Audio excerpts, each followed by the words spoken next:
the 104 days, something like that, since we passed the HEROES Act. Since we passed the HEROES Act and Mitch McConnell pressed the pause button and said we should pause, the virus didn't pause, and nothing else paused. The hardship didn't pause. Since then, almost the number of people who have died has doubled, and the number of people who have been infected has increased by nearly 4 million people. This is so tragic.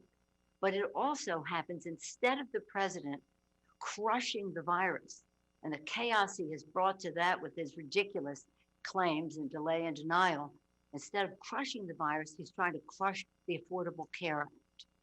In the tradition of the Republicans in the Congress, who more than 60 times tried to repeal or undermine the Affordable Care Act, this president is trying to crush it in the courts. November 10th will be the day when we put forth the oral arguments to fight his efforts to crush the Affordable Care Act.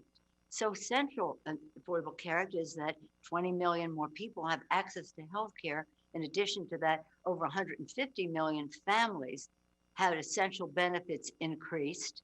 And again, among them, the ever essential pre-existing condition benefit. The president engaged in falsehoods and saying, I'm there to protect the pre-existing condition. He is not. He is crushing it. And this makes all the difference in the world to over 130 million families in our country which have someone with a pre-existing condition. Child born with pre-existing condition has it for life. People with disabilities in our country depend on that benefit. They also depend on Medicaid, which the president is trying to undermine and is not encouraging states to expand Medicaid. In fact, he wants to eliminate what the Affordable Care Act has done to expand Medicare, and Medicaid, and Medicare as well. But in terms of Medicaid, this is essential to 55 million families with people with disabilities in them. So this is, and many of them are our veterans as well. So Medicaid is very important, and Medicaid is central to the Affordable Care Act. We're there to, from day one, with our freshmen leading the way on the day one of this new Congress in the majority, our freshman class went down there and put forth a resolution that said we're going to fight this in court, and we are indeed doing that. This is a sad, today, purple and white for suffragists, so this is an important issue for women, that's for sure. Martin Luther King said, of all of the inequalities, the one that is horrible and inhuman was the inequality in healthcare because people could die. That's why we passed under President Obama and Vice President Biden's leadership, the Affordable Care Act. That's why when we win again and under President Biden and Vice President Harris, we will be expanding and strengthening it. But let me just say another date for this week, and that is yesterday, August 25th. In different years, but on that same date, we lost two of our heroes. Ted Kennedy, who was not only an inspiration, but also a leader in establishing the Affordable Care Act. He died 11 years ago yesterday. And 2 years ago yesterday, John McCain left us, a hero in saving the Affordable Care Act. So people have acted with brilliance, with courage, and the rest for the good of the American people. The president is acting with chaos, catering to pharma, catering to the insurance companies and the rest, and not telling the truth about it. He's about chaos, we're about science, and we'll have more to say about this as we go forward, about science, science, science, instead of the president's notion mongering about different cures and the rest of which he knows nothing about, his chaos in how he's treating the Affordable Care Act, his chaos in how he's treating the FDA, and how instead of science dominating the approval process, his politics doing so. For these and other reasons, and I know this conversation will continue, I'm very pleased to yield for a champion on fighting for the Affordable Care Act and really expanding access to quality, affordable care for all Americans. Senate Leader Chuck Schumer. Well, thank you, Speaker, and thanks for the great job you do. Thank you to the Biden campaign, the DNC, for holding this call. and just two great senators, one Democrat, one Republican, who you mentioned, essential in expanding health care. And John McCain was essential when the Republican Senate tried to undo it to helping us stop it. So let's not forget them. They're great. Now, Donald Trump has made his name in reality TV. But this week at the Republican National Convention, the Trump campaign is producing surreality TV. The U.S. leads the world in the number of COVID-19 cases by far. Close to 180,000, as has been mentioned, have died, every one of them leaving friends and family with broken hearts.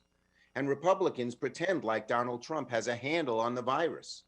Republicans have spent their convention trying to paper mache over reality, to cover up the fact that Donald Trump has failed to contain COVID-19.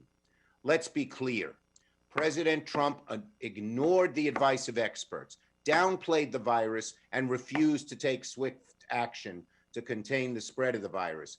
Every other Western country, just about, every other Asian country and developed countries have done a far better job than us because they had leadership and we didn't. We had chaos.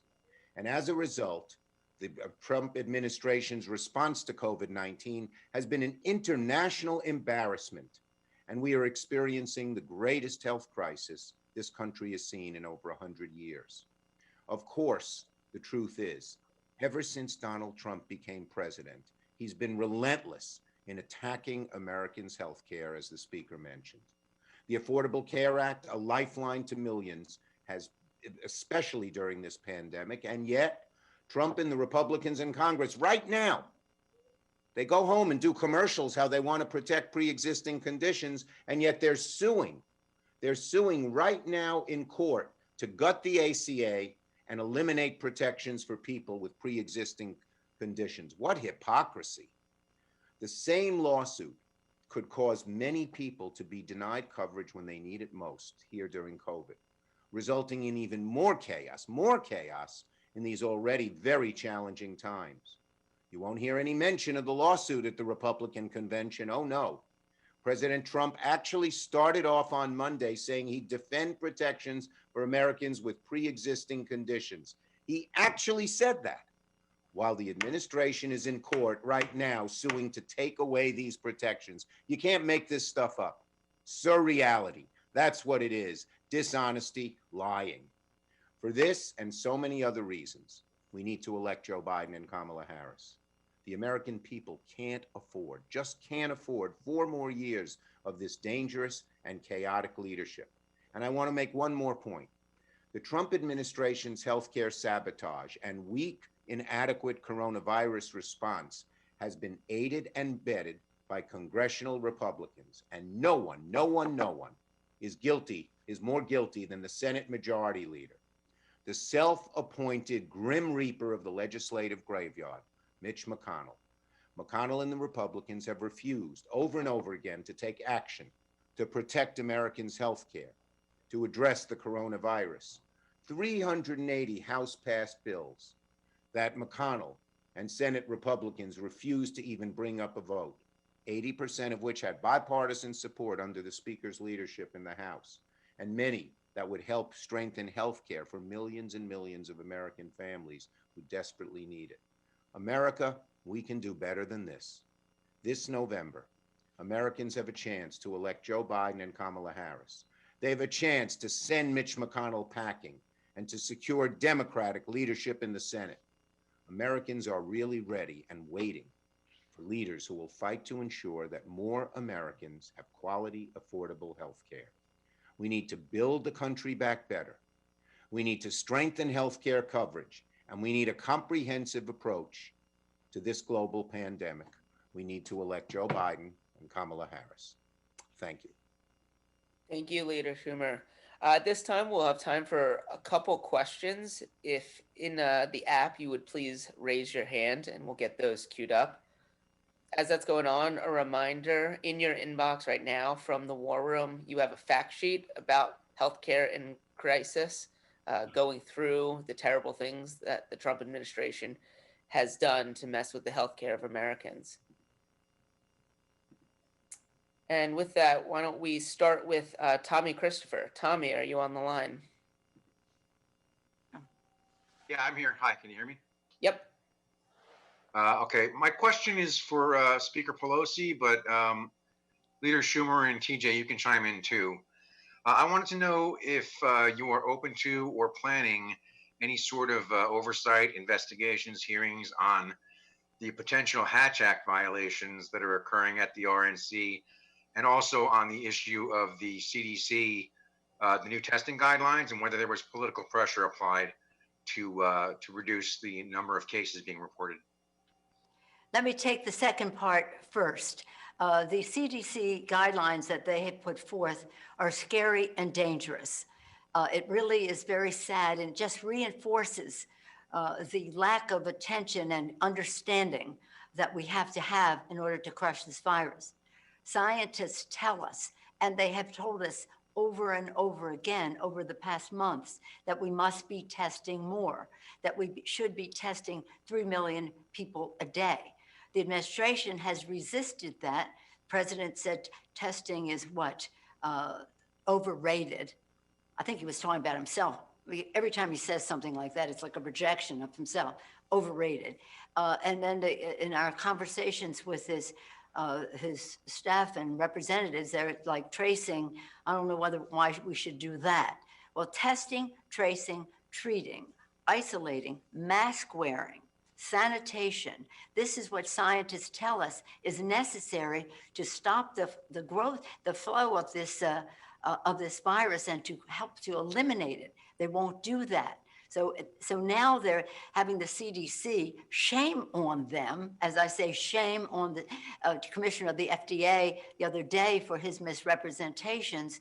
This all is being politicized, and yes, we will be investigating. The Energy and Commerce Committee is already looking into this, and our select committee on the coronavirus crisis under Mr. Clyburn's leadership will be looking into it. This is very, very essential.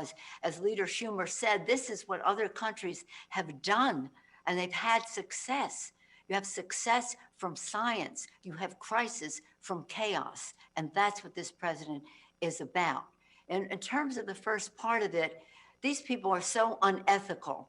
So whether it's legal, illegal, we think that it is illegal.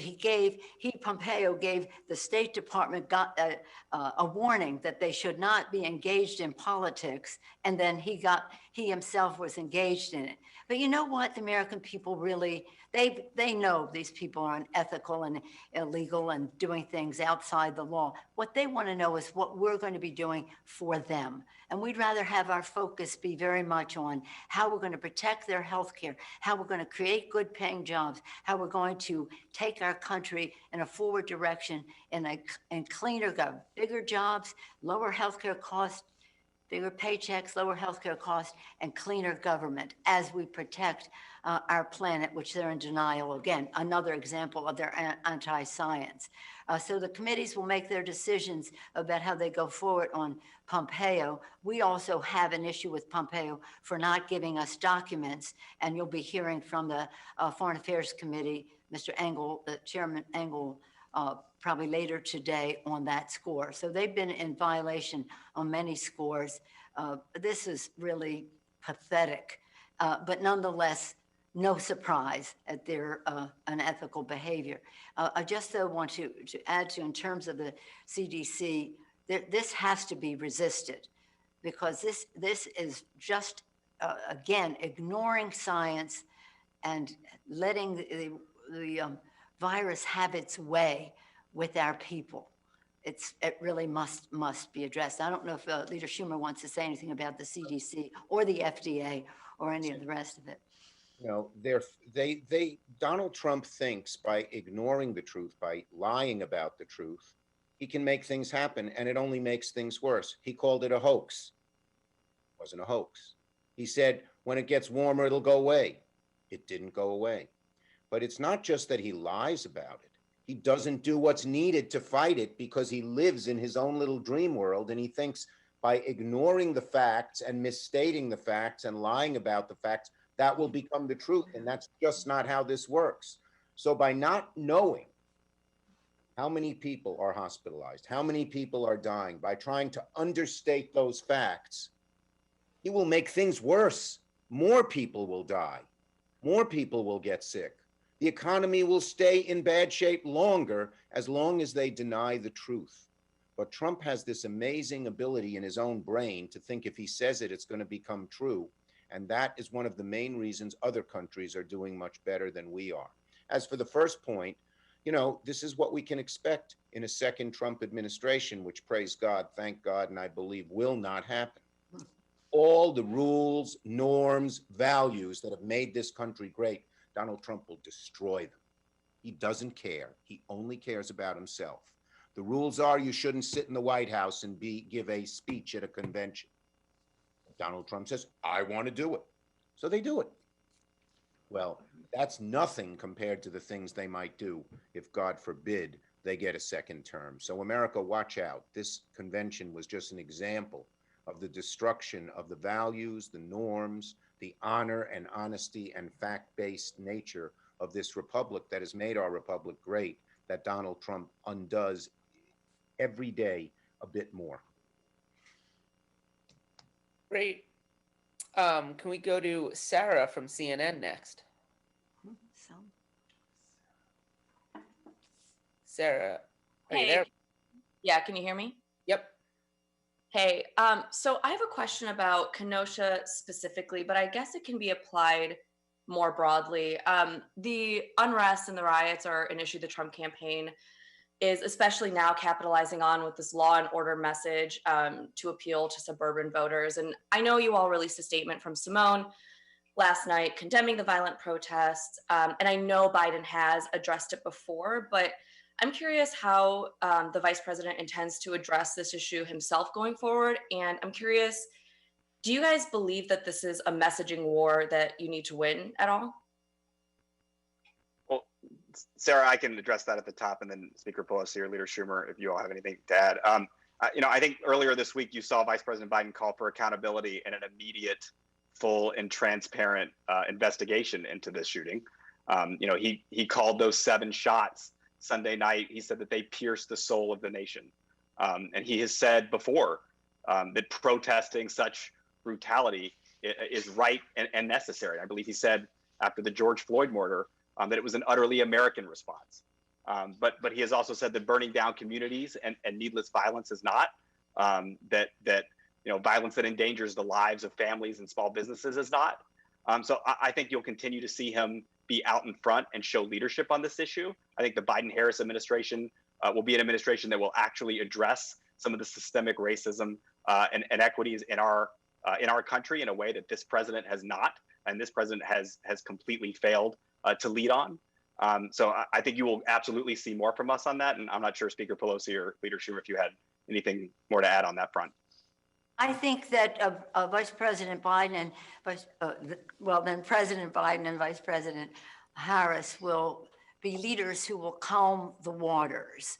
What we saw in Kenosha, it breaks your heart. It does pierce the soul, as was said, but the encouragement that the president, the acquiescence, if not more than that he gives to vigilantes coming in to make matters worse in these situations is something that the president should be quelling rather than encouraging. I do think that it was beautiful to hear Mrs. Blake speak, the mom.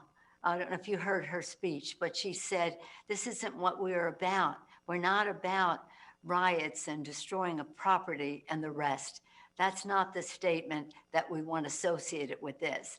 And I thought when she spoke from the heart as a mom about this, about her family and their loss in terms of hopefully maybe science will be advanced and it will be able to walk, but the statement that she made, I think she spoke for most people in our country. We all respect peaceful demonstrations.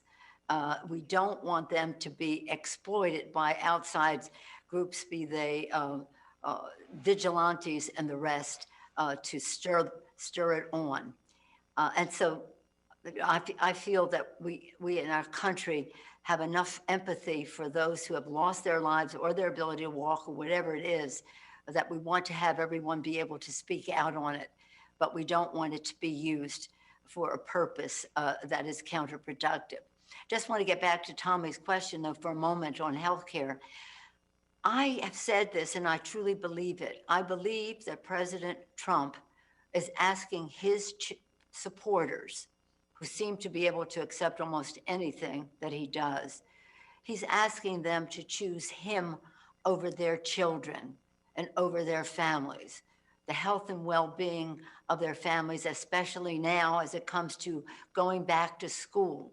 He wants to give the resources largely to the schools that will actually open, as opposed to those who are making their judgments that it's in the safety, the interest of safety of children, not to go down that path.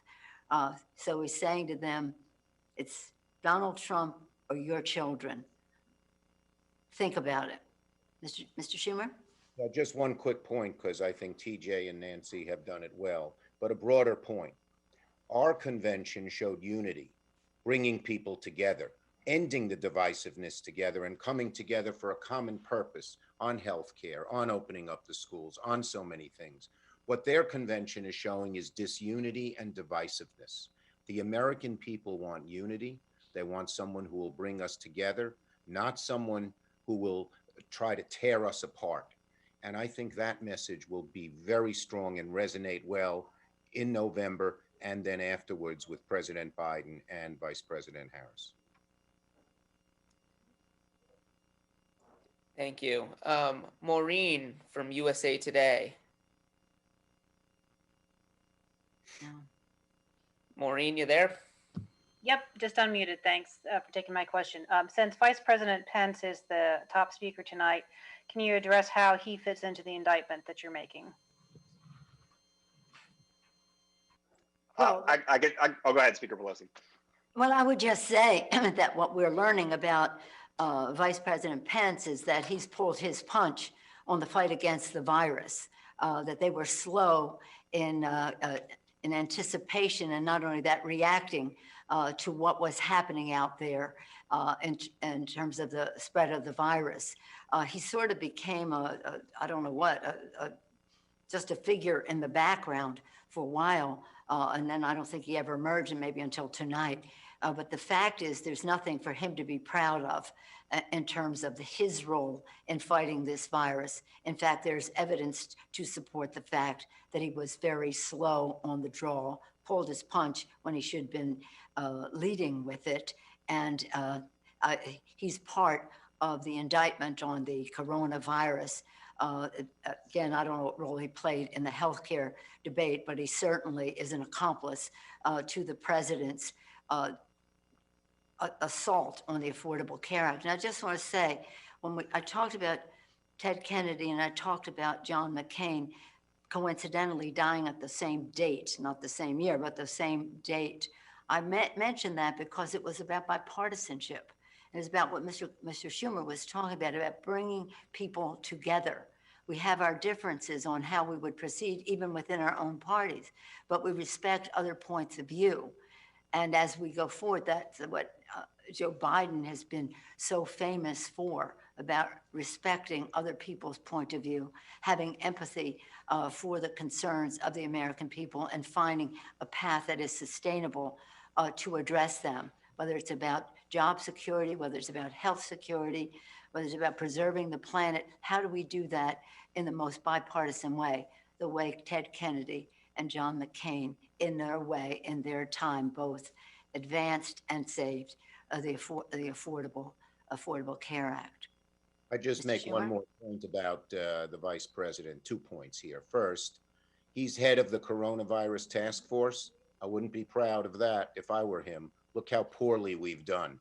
So clearly, the response of the administration, and if Pence was leading it, it's a severe indictment of him that will be a stain on his record forever, no matter what he does afterwards. And second, when Trump just lies and misstates things to the detriment of the country, Pence is quiet as a little mouse. That's another indictment of him. A real leader would have first gone to the president and say, you can't say these mistruths, and if you keep saying them for the good of the country, I'm going to have to contradict you. He has not done that. He has shown no leadership. He has just been a total acolyte of President Trump's bad policies, misdeeds, and frankly, lying.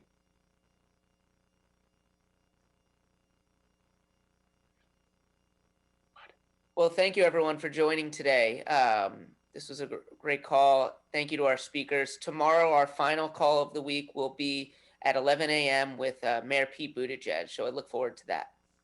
Have a great day. Thank you, Chris. Thank you. Thanks, everybody. Thank you.